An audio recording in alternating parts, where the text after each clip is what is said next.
बाकीचे बाजूला सरका. एकक मध्ये मोज. 2 3 4 5 6 7 8. हा लिहित एकक ठिकाणी ठेव. लिहित तिथे 8. शुभम 8. हा आता दशकचे मोज घे. तो पण घे दशक मध्ये. 1 2 3 4 5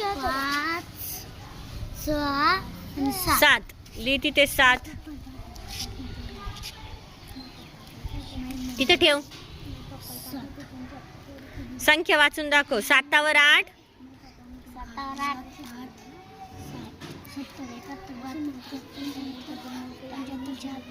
78. हा 7 वर 8 78. आता दोन्हीची स्थानिक किंमत लिहून दाखव मला. 7 ची स्थानिक किंमत आहे. Very good. 8 ची स्थानिक किंमत. Very good. Clap for Abhay.